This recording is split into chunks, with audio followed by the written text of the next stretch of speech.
आज कोणते बुद्ध आहेत? धम्मरूपी बुद्ध.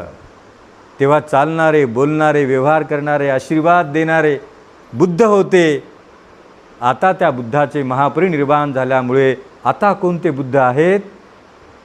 धम्मरूपी बुद्ध. मी कोणत्या बुद्धाला प्रणाम करते? धम्मरूपी बुद्ध. बुद्धं नमामि, धम्मं नमामि, संघं नमामि. याचाच अर्थ बुद्धाचा कधी मृत्यू होतच नाही. बुद्ध कालही होते, बुद्ध आजही आहेत आणि शेकडो कल्पवर्ष निघून गेले तरी शास्ता बुद्ध असेच राहतील. तुम्ही आणि मी जन्माला आलो, 60 वर्ष, 70 वर्ष, 80 वर्ष जगू, कधीतरी आपल्याला मरायचं आहे. पण बुद्ध विहाराची परंपरा अशीच पुढे पुढे पुढे जात राहील.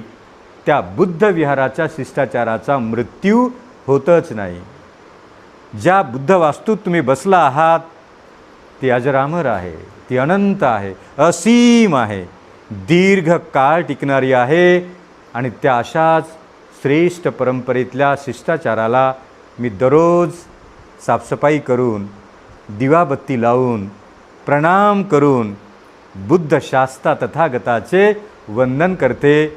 मग बुद्ध तथागत म्हणतील, मी एकटा नाही, माझे अनेक अनुयायी आहेत जे दररोज संध्याकाळी मला भेटतात, माझे वंदन करतात, मला अनुमोदित करतात, शेतातलं एखादं येता येता फूल घेऊन येतात, दीप लावतात. एकटे बुद्ध नाहीत, अनंत बुद्धाला श्रद्धा समर्पित करणारे सारे आपण आहात. याचाच अर्थ जिथे जिथे बुद्धविहारे निर्माण केली आहेत आणि ज्या ज्या लोकांनी तिथे बुद्धरूपाची स्थापना केली त्या लोकांचं आद्य कर्तव्य आहे की महिन्यातून एकदा हा प्रवेशद्वार न ओपन करता दररोज संध्याकाळच्या वेळेला प्रवेशद्वार ओपन झालून तिथे दिवा, तिथे धूप, अगरबत्ती, मोमबत्ती, पुष्प याची रेलचेल असावी आणि बुद्ध विचाराची देवाणघेवाण करता आली तर बुद्ध म्हणतात, तुम्ही अधिक श्रद्धावान आहात की तुम्हाला बुद्ध तथागताच्या शिलावरती चर्चा करता येते, अधिष्ठान करता येते, मंगलमैत्री करता येते आणि बुद्ध तथागताचा आशीर्वाद आपल्याला ग्रहण करता येतो.